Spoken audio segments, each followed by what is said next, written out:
നമസ്കാരം. പ്രധാന വാർത്തകളിലേക്ക്.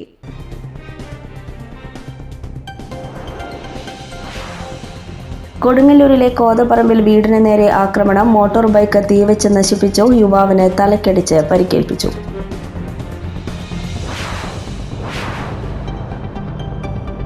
ലോകം പലതരം മുറിവുകളിലൂടെയും കടന്നുപോയപ്പോൾ സാഹിത്യം ഔഷധമായി മാറിയെന്ന് മുഖ്യമന്ത്രി പിണറായി വിജയൻ.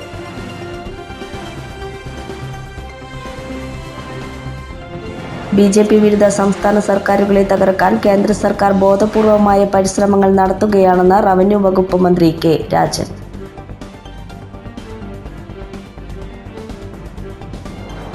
വാർത്തകൾ വിശദമായി. കൊടുങ്ങല്ലൂരിലെ കോതപ്പറമ്പിൽ വീടിന് നേരെ ആക്രമണം. മോട്ടോർ ബൈക്ക് തീവെച്ച് നശിപ്പിച്ചു. യുവാവിനെ തലക്കടിച്ച് പരിക്കേൽപ്പിച്ചു. കോതപ്പറമ്പ് കടവിൽ പടയോടി ലക്ഷ്മണന്റെ വീട്ടിൽ ഇന്ന് പുലർച്ചെ 1 മണിയോടെയായിരുന്നു സംഭവം. ആക്രമണത്തിൽ ലക്ഷ്മണന്റെ മകൻ 35 വയസ്സുള്ള സിജീഷിന് സാരമായി പരിക്കേറ്റു.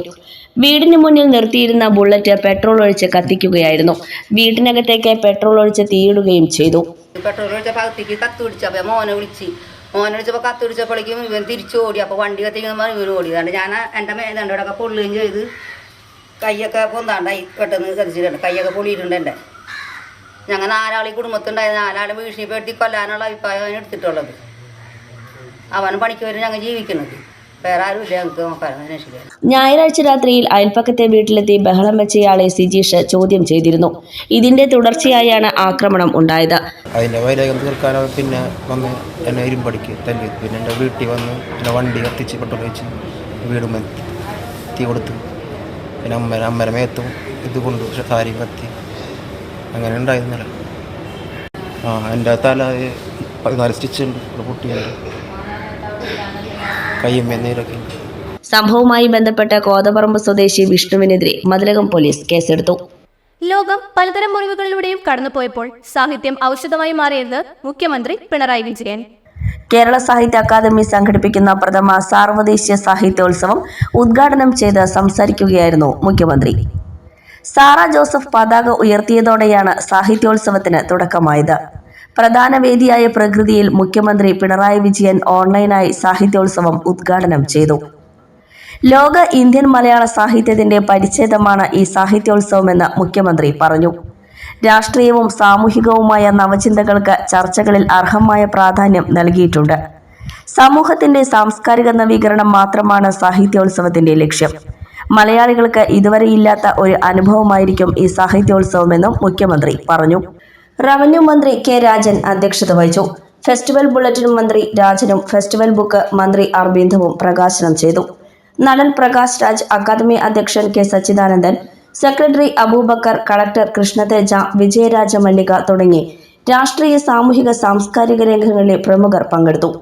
പ്രകൃതി, മൊഴി, പൊരുൾ, അറിവ് എന്നീ വേദികളിലായി ഫെബ്രുവരി 3 വരെയാണ് സാഹിത്യോത്സവം. രാജ്യത്തിനകത്തും പുറത്തു നിന്നുമായി 500ഓളം എഴുത്തുകാരും ചിന്തകരും സാഹിത്യോത്സവത്തിൽ പങ്കെടുക്കുന്നുണ്ട്. BJP വിരുദ്ധ സംസ്ഥാന സർക്കാരുകളെ തകർക്കാൻ കേന്ദ്ര സർക്കാർ ബോധപൂർവമായ പരിശ്രമങ്ങൾ നടത്തുകയാണെന്ന് റവന്യൂ വകുപ്പ് മന്ത്രി കെ രാജൻ. രാജ്യത്തിന്റെ ഏറ്റവും പ്രധാനപ്പെട്ട അധികാര കേന്ദ്രമെന്ന കാര്യത്തിൽ 142 കോടി വരുന്ന ഇന്ത്യക്കാർക്കാർക്കും സംശയമുണ്ടാകേണ്ട കാര്യമില്ല. ആ ഭരണഘടനയുടെ ആമുഖത്തെ യഥാർത്ഥത്തിൽ 1930-ൽ രാജ്യത്തെ കോൺഗ്രസ് സമ്മേളനത്തിൽ പണ്ഡിറ്റ് ജവഹർലാൽ നെഹ്റു ഭരണഘടന എന്ന ആശയത്തെക്കുറിച്ചോർത്ത്, സ്വാതന്ത്ര്യമെന്ന ചിന്തയെക്കുറിച്ചോർത്ത് അവതരിപ്പിച്ച ഒരു ഒബ്ജക്റ്റീവ് പ്രമേയത്തിന്റെ ആശയത്തെ പൂർണ്ണമായി ഏറ്റെടുത്തുകൊണ്ട് ഡോക്ടർ BR അംബേദ്കർ എന്ന ഭരണഘടനാ ശില്പിയുടെ നിർദ്ദേശപ്രകാരം നമ്മുടെ ആമുഖത്തിൽ പല ഘട്ടത്തിലും വോട്ടെടുപ്പിന് വിധേയമായി ഭരണഘടനയും ഭരണഘടനയുടെ ആമുഖവും ഇന്ത്യ അംഗീകരിക്കുന്നു. അങ്ങനെ അംഗീകരിക്കപ്പെട്ട ഇന്ത്യയുടെ ഭരണഘടന കേവലം ഏതെങ്കിലും വിധത്തിലുള്ള പൗരധർമ്മങ്ങളെക്കുറിച്ചും പൗരാവകാശങ്ങളെക്കുറിച്ചും മാത്രം പറയുന്നതല്ല. ലോകത്തിന്റെ മുമ്പിൽ ഇന്ത്യ എന്ന രാജ്യത്തിന്റെ നിലപാട് വിശദീകരിക്കുന്ന സുവ്യക്തമായ ഇന്ത്യയുടെ നയരൂപരേഖയാണ് ഇന്ത്യയുടെ ഭരണഘടന. ആ ഭരണഘടനയെ പിച്ചിച്ചീന്താൻ ബോധപൂർവമായ നയസമീപനങ്ങളുമായി ഇന്ത്യ രാജ്യത്തെ ഒരു ഫാസിസ്റ്റ് വാഴ്ചയ്ക്ക് വിട്ടുകൊടുക്കാൻ തയ്യാറെടുത്തൊരു ഭരണകൂടം 10ാമത് വർഷത്തിലേക്ക് നീണ്ട അതിന്റെ ഭരണത്തെ വീണ്ടും ഒരു തെരഞ്ഞെടുപ്പിന്റെ മുമ്പിലേക്ക് അവതരിപ്പിക്കാൻ കാത്തുനിൽക്കുന്ന നേരത്താണ് സർദാറിന്റെ ധീരമായ രക്തസാക്ഷി ദിനത്തിൽ നാം ഒത്തുചേർന്ന് പുതിയ കാലത്തിന്റെ കടമകളെടുക്കാൻ കമ്മ്യൂണിസ്റ്റ് പ്രസ്ഥാനങ്ങളുടെ പറ്റിക്കൊണ്ട് ഏറ്റവും ആവേശഭരിതമായി നിലയുറപ്പിക്കും എന്ന് പ്രഖ്യാപിക്കാൻ പോകുന്നു. സർദാർ ഗോപാലകൃഷ്ണന്റെ 73-ാം രക്തസാക്ഷി വാർഷിക ദിനാചരണം എസ് എൻ പുരത്ത് ഉദ്ഘാടനം ചെയ്ത് സംസാരിക്കുകയായിരുന്നു അദ്ദേഹം. CN സതീഷ് കുമാർ അധ്യക്ഷത വഹിച്ചു. ജേക്ക് സി തോമസ് മുഖ്യപ്രഭാഷണം നടത്തി. ET Tyson MLA, PK Chandrasekharan, TK Sudheesh, KR Jaithran, TK Ramesh Babu, PV Mohanan, AD Sudarsanan, AS Siddharthan, AP Jayan എന്നിവർ സംസാരിച്ചു. പന്തല്ലൂർ പൂരത്തിനിടെ മദ്യലഹരിയിൽ പോലീസിനെ ആക്രമിച്ചു. ഇതര സംസ്ഥാന തൊഴിലാളി പിടിയിൽ. കുന്നംകുളം പന്തല്ലൂർ പൂരത്തിനിടെ അമിതമായി ലഹരിക്ക് അടിമപ്പെട്ട യുവാവ് പോലീസിനെ ആക്രമിച്ചു. സംഭവത്തിൽ ഉത്തർപ്രദേശ് സ്വദേശിയായ സനൂജ മണ്ഡൽ നായിക് എന്ന യുവാവിനെ കുന്നംകുളം പോലീസ് കസ്റ്റഡിയിലെടുത്തു. അമിത മദ്യാസക്തിയിലായിരുന്ന യുവാവ് പൂരത്തിനിടെ അക്രമം കാണിക്കുന്നുണ്ടെന്ന് പോലീസിന് ലഭിച്ച വിവരത്തെ തുടർന്നാണ് Kunnamkulam station house officer UK Shajahan, civil police ഓഫീസർമാരായ ഷിജിൽ പോൾ, രതീഷ് എന്നിവരടങ്ങുന്ന സംഘം സംഭവസ്ഥലത്ത് എത്തിയത്. ഈ സമയം അക്രമാസക്തനായ പ്രതിയെ നാട്ടുകാർ കീഴ്പ്പെടുത്തി പോലീസിന് കൈമാറി. തുടർന്ന് ജീപ്പിന്റെ പുറകിലിരുത്തിയ പ്രതി വാഹനത്തിന്റെ മധ്യഭാഗത്തെ സീറ്റിൽ ഇരിക്കുകയായിരുന്ന സിവിൽ പോലീസ് ഓഫീസറെ ആക്രമിക്കുകയായിരുന്നു. വീണ്ടും അക്രമാസക്തനായ പ്രതിയെ നാട്ടുകാരും പോലീസും ചേർന്നാണ് കീഴ്പ്പെടുത്തിയത്. സംഭവ സ്ഥലത്തു നിന്നും കസ്റ്റഡിയിലെടുത്ത പ്രതിയെ സ്റ്റേഷനിൽ എത്തിച്ചു. സംഭവത്തിൽ പ്രതിക്കെതിരെ കേസെടുക്കുമെന്ന് പോലീസ് അറിയിച്ചു. കുന്നംകുളത്ത് പറമ്പിൽ തളച്ചിട്ടിരുന്ന ആന വിരണ്ടോടി. ആർത്താറ്റ് സ്വകാര്യ വ്യക്തിയുടെ പറമ്പിൽ കെട്ടിയിട്ട ആന വിരണ്ടോടി. ഇന്നുച്ചയ്ക്ക് 12 മണിയോടെയായിരുന്നു സംഭവം. കുന്നംകുളം ആർത്താറ്റ് സ്വകാര്യ വ്യക്തിയുടെ പറമ്പിൽ കെട്ടിയിട്ട ആനയ്ക്ക് വെള്ളം നൽകുന്നതിനിടെ ആനയുടെ മുൻപിലെത്തിയ പോത്തിനെ കണ്ട് ഭയന്നാണ് ആന ഓടിയതെന്നാണ് വിവരം. സംഭവത്തെ തുടർന്ന് 1 കിലോമീറ്ററിലധികം ഓടിയ ആന പനങ്ങായി കയറ്റത്തിന് സമീപത്തെ പാടത്ത് നിലയുറപ്പിച്ചു. തുടർന്ന് പാപ്പന്മാരുടെ നേതൃത്വത്തിൽ ആനയെ തളച്ചു. കഴുങ്ങിൻ തോട്ടത്തിലൂടെയും ഇരുമ്പ് ഷീറ്റുകൾക്കിടയിലൂടെയും ഓടിയ ആനയുടെ ശരീരത്തിൽ മുറിവേറ്റിട്ടുണ്ട്. ആന വരുന്നത് കണ്ട് വഴിയാത്രക്കാരും നാട്ടുകാരും ഭയന്നോടി. പെരിഞ്ഞനം ഗ്രാമപഞ്ചായത്തിന്റെ ആഭിമുഖ്യത്തിൽ ഭിന്നശേഷി കലാമേള സംഘടിപ്പിച്ചു. പെരിഞ്ഞനം കമ്മ്യൂണിറ്റി ഹാളിൽ നടന്ന കലാമേള ഗ്രാമപഞ്ചായത്ത് പ്രസിഡന്റ് വിനീത മോഹൻദാസ് ഉദ്ഘാടനം ചെയ്തു. നമ്മളുടെ കുട്ടികളുടെ നമ്മളിപ്പോൾ പറയും എന്തെങ്കിലും ഒരു കുറവുള്ള കുട്ടികളുടെ ഉള്ളിൽ നിന്ന് വരുന്ന കലാപരമായ കഴിവുകളൊക്കെ വളരെ നല്ല നല്ല കഴിവുകളുണ്ടെന്നുള്ളത് നമ്മൾക്ക് ഈ ഞാൻ നേരത്തെ സൂചിപ്പിച്ച പോലെ മറ്റു BRC തലത്തിലുള്ള പരിപാടികളിലൊക്കെ പോകുമ്പോൾ നമ്മൾ കാണാറുണ്ട്. പിന്നെ ഇതുപോലെ സ്കൂൾ തലത്തിലും നമ്മൾ കാണാറുണ്ട്. നന്നായി ചിത്രം വരയ്ക്കുന്നവരുണ്ട്, പാട്ട് പാടുന്നവരുണ്ട്, ഡാൻസ് ചെയ്യുന്നവരുണ്ട് അല്ലേ. അപ്പം എല്ലാവരും നല്ല മിടുക്കന്മാരും മിടുക്കികളും തന്നെയാണെന്നുള്ളത് നമ്മൾക്കറിയാം. അതേപോലെയാണ് ഇപ്പോൾ ഇവിടെ സൂചിപ്പിച്ചത്. നമുക്കറിയാം കമ്മ്യൂണിറ്റി ഹാള് പണിത് കുറേ കൊല്ലങ്ങളായിട്ടുണ്ട്. കമ്മ്യൂണിറ്റി ഹാള് പണിതിട്ടെന്നുള്ളതല്ലേ നിങ്ങൾക്കെല്ലാവർക്കും അറിയാം.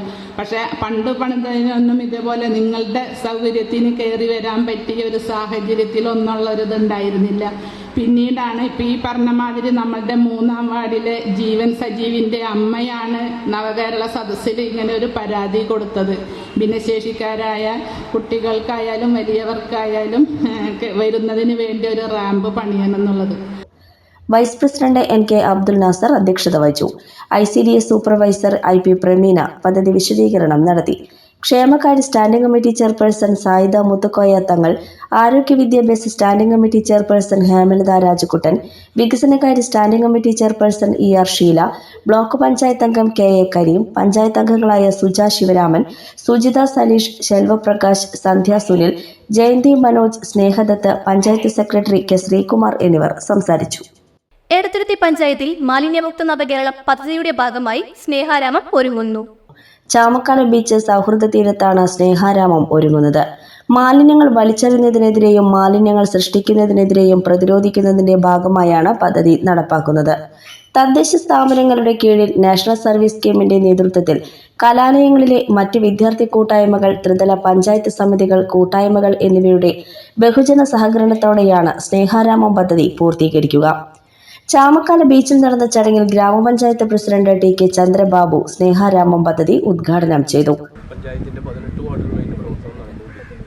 അതോടൊപ്പം തന്നെ അജൈവം മാറ്റപ്പെടുമ്പോഴും ജൈവത്തിന് സ്ഥാനം കൊടുത്തുകൊണ്ട് അതുകൂടി നീക്കം ചെയ്യപ്പെട്ടുകൊണ്ട് വേണം നമുക്ക് മാലിന്യമുക്ത നവകേരളം സൃഷ്ടിക്കാൻ.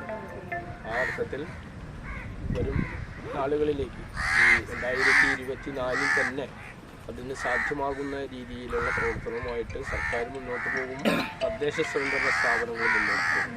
അതിൻ്റെ ഭാഗമായി സ്നേഹാരംഭം എന്ന ഒരു പ്രൊജക്റ്റ് തയ്യാറായിക്കൊണ്ട് തന്നെയാണ് മുന്നോട്ട്. സ്നേഹാരാമം എന്ന് പറയുമ്പോൾ നമുക്ക് ഈ വലിച്ചെറിയുന്ന ഒരു സംസ്കാരം നമുക്ക് നിലനിൽക്കുന്നു. എൻ്റെ മാലിന്യം എൻ്റെ ഉത്തരവാദിത്വം എന്നതിൽ നിന്ന് വ്യതിചലിച്ചു കൊണ്ട് പോകുന്ന പലരും ഇന്നും നമ്മുടെ നാട്ടിലൊക്കെ ഉണ്ട്. അവരെല്ലാം നല്ല രീതിയിൽ നമ്മളോട് ചേർത്ത് പിടിച്ചുകൊണ്ട് അത്തരം പ്രവർത്തനങ്ങളിൽ നിന്ന് പിന്തിരിയണം. നമുക്ക് അറിയാം, നമുക്ക് നമ്മുടെ ആരോഗ്യ മേഖല ഏറെ പുരോഗതി പ്രാപിച്ചുകൊണ്ട് മുന്നോട്ട് പോകുമ്പോഴും അസുഖങ്ങളുടെ കാര്യത്തിൽ നമുക്ക് പ്രയാസങ്ങളുണ്ട്. അപ്പോൾ ലോകാരോഗ്യ സംഘടനകൾ തന്നെ പറയുന്നത് അസുഖം നമ്മുടെ കേരളത്തിനെ സംബന്ധിച്ചിടത്തോളം അല്ലെങ്കിൽ ഇന്ത്യയെ സംബന്ധിച്ചിടത്തോളം അസുഖങ്ങളൊക്കെ കാര്യമായിട്ട് വരുന്നത് ഇത്തരത്തിലുള്ള പ്ലാസ്റ്റിക് മാലിന്യങ്ങൾ ജലാശയങ്ങൾ വലിച്ചെറിയുക, അതുപോലെ കത്തിക്കുക എന്നതിൻ്റെ ഭാഗമായിക്കൊണ്ട് തന്നെയാണ്. വായു ശ്വസിച്ചും അത്തരത്തിലുള്ള മലിനമായിട്ടുള്ള വെള്ളം എല്ലാം നമ്മൾ ഉപയോഗിച്ചുകൊണ്ടാണ് നമുക്ക് അസുഖങ്ങൾ മാരകമായ അസുഖങ്ങൾ പിടിപെടുന്നതെന്നാണ് ഇതിൻ്റെ ഭാഗമായിക്കൊണ്ടുള്ള പ്രവർത്തനം സംസ്ഥാന സർക്കാർ നടത്തുമ്പോൾ അതിനോട് ചേർന്ന് നിന്നുകൊണ്ട് തദ്ദേശ സ്വയംഭരണ സ്ഥാപനങ്ങളും ആ പ്രവർത്തനങ്ങളും നമ്മുടെ സ്നേഹാരംഭം പദ്ധതി എന്ന് പറയുമ്പോൾ നമ്മളിപ്പോൾ 2 കേന്ദ്രങ്ങളിലാണ്. ഒന്ന് നമ്മുടെ സൗഹൃദ തീരത്തും അതുപോലെ തന്നെ പഞ്ചായത്ത് ഓഫീസിൻ്റെ പരിസരത്തുമാണ് നമ്മളിപ്പോൾ പ്ലാൻ ആക്കുന്നത്. വികസനകാര്യ standing committee chairman PR Nikhil അധ്യക്ഷത വഹിച്ചു. പഞ്ചായത്ത് അംഗങ്ങളായ KS Anilkumar, Hena Ramesh, Shini Satheesh, Fathima Ashraf, PH Babu, Sajeesh Sathyan, health inspector Unnikrishnan, assistant secretary CS Suhas, വിവിധ രാഷ്ട്രീയ കക്ഷി നേതാക്കൾ, Chamakkala government Mappila higher secondary സ്കൂളിലെ NSS യൂണിറ്റ് അംഗങ്ങൾ തുടങ്ങിയവർ. മതിലകത്ത് ഭൂമിക്കടിയിൽ നിന്ന് നന്നങ്ങാടി ലഭിച്ചു. മതിലകം പോലീസ് സ്റ്റേഷന് കിഴക്ക് ലക്ഷ്മീട് കോളനി ഭാഗത്തു നിന്നാണ് മൺചാറ എന്ന പേരിലും അറിയപ്പെടുന്ന നന്നങ്ങാടി ലഭിച്ചത്. തുടുപ്പത്ത് പരേതനായ കൃഷ്ണൻകുട്ടിയുടെ ഭാര്യ തങ്കയുടെ വീട്ടുവളപ്പിൽ സെപ്റ്റിക് ടാങ്കിനായി കുഴിയെടുത്തുകൊണ്ടിരിക്കെയാണ് 10 അടിയോളം താഴ്ചയിൽ നിന്ന് നന്നങ്ങാടി കണ്ടെത്തിയത്. 1 മീറ്ററോളം ഉയരവും 80 സെന്റിമീറ്ററോളം വ്യാസവുമുണ്ട്. പുരാതന കാലത്ത് മൃതദേഹം അടക്കം ചെയ്യുന്നതിന് ഉപയോഗിച്ചിരുന്നതാണ് നന്നങ്ങാടി എന്നാണ് പറയപ്പെടുന്നത്. ചേറ്റുവ മുതൽ കൊടുങ്ങല്ലൂർ വരെയുള്ള പ്രദേശങ്ങളിൽ നിന്ന് പലപ്പോഴായി ധാരാളം നന്നങ്ങാടികൾ കണ്ടെത്തിയിട്ടുണ്ട്. കയ്പമംഗലം ഗ്രാമപഞ്ചായത്ത് 19-ാം വാർഡിൽ ദേശീയ ഗ്രാമീണ തൊഴിലുറപ്പ് പദ്ധതിയിൽ ഉൾപ്പെടുത്തി നിർമ്മിച്ച ഗോകുലം റോഡ് ഗതാഗതത്തിനായി തുറന്നുകൊടുത്തു. 3,60,000 രൂപ ചിലവിട്ടാണ് ഗോകുലം റോഡിന്റെ നിർമ്മാണം പൂർത്തീകരിച്ചത്. പഞ്ചായത്ത് അംഗം സിബിൻ അമ്പാടി ഉദ്ഘാടനം നിർവഹിച്ചു. NREG AA EKS Saranya, overseer VS Sajili, AIT-മാരായ PS Bindhya, PA Raphinha തുടങ്ങിയവർ പങ്കെടുത്തു.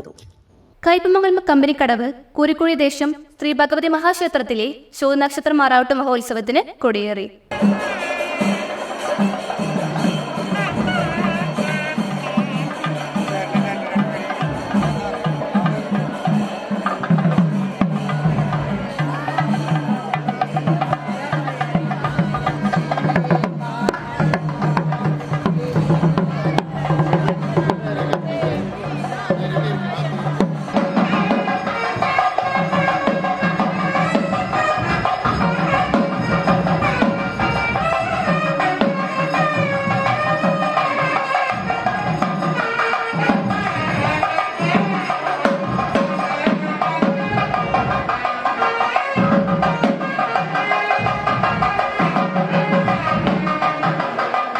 ക്ഷേത്രം തന്ത്രി ബ്രഹ്മശ്രീ സുകുമാരൻ ഞാറക്കൽ കൊടിയേറ്റ് നിർവഹിച്ചു.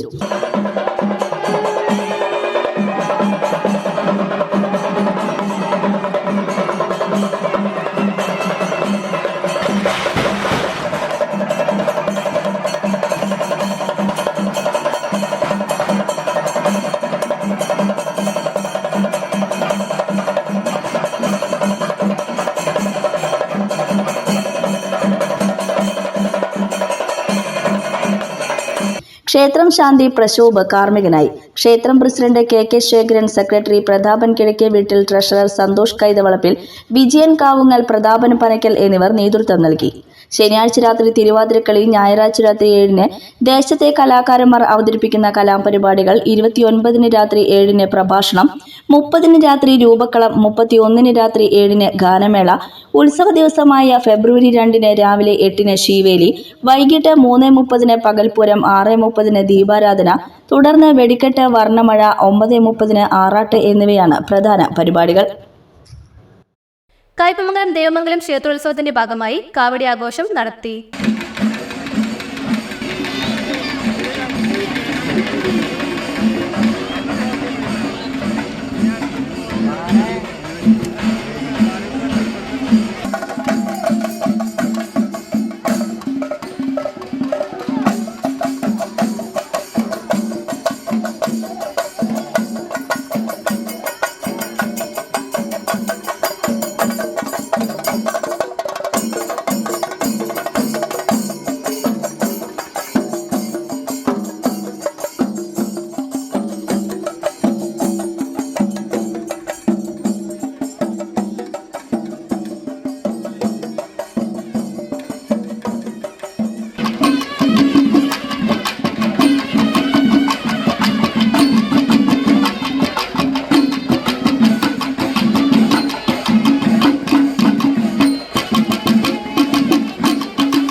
3 പീടിക ബൈജു ചന്ദ്രൻ നെല്ലിക്കത്തറയുടെ വസതിയിൽ നിന്ന് വിവിധ വാദ്യമേളങ്ങളുടെ അകമ്പടിയോടെ ആരംഭിച്ച കാവടിയാട്ടം ക്ഷേത്രസന്നിധിയിൽ സമാപിച്ചു. ഇന്ന് രാത്രി ഭസ്മക്കാവടിയും ഇന്ന് പകൽപൂരവും രാത്രിപൂരവും ഉണ്ടായിരിക്കും. ക്ഷേത്രം തന്ത്രി ചെമ്മാലിൻ ബിജു നാരായണൻകുട്ടി ശാന്തി, ക്ഷേത്രം മേൽശാന്തി അഖിലേഷ് എന്നിവർ ഉത്സവ ചടങ്ങുകൾക്ക് മുഖ്യ കാർമ്മികത്വം വഹിച്ചു.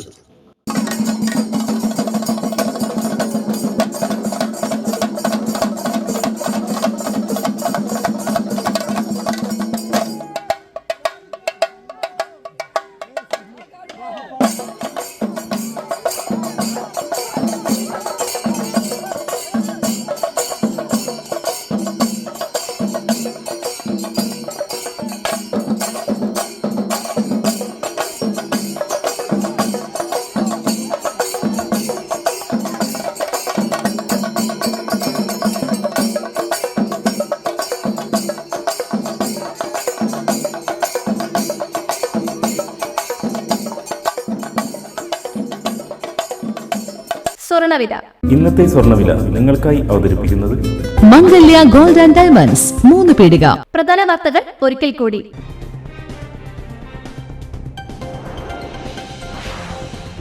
കൊടുങ്ങല്ലൂരിലെ കോതപ്പറമ്പിൽ വീടിന് നേരെ ആക്രമണം. മോട്ടോർ ബൈക്ക് തീവെച്ച് നശിപ്പിച്ചു. യുവാവിന് തലക്കടിച്ച് പരിക്കേൽപ്പിച്ചു.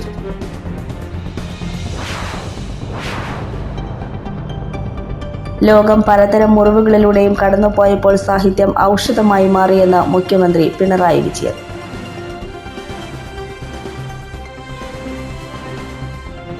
BJP വിരുദ്ധ സംസ്ഥാന സർക്കാരുകളെ തകർക്കാൻ കേന്ദ്ര സർക്കാർ ബോധപൂർവമായ പരിശ്രമങ്ങൾ നടത്തുകയാണെന്ന് റവന്യൂ വകുപ്പ് മന്ത്രി കെ രാജൻ.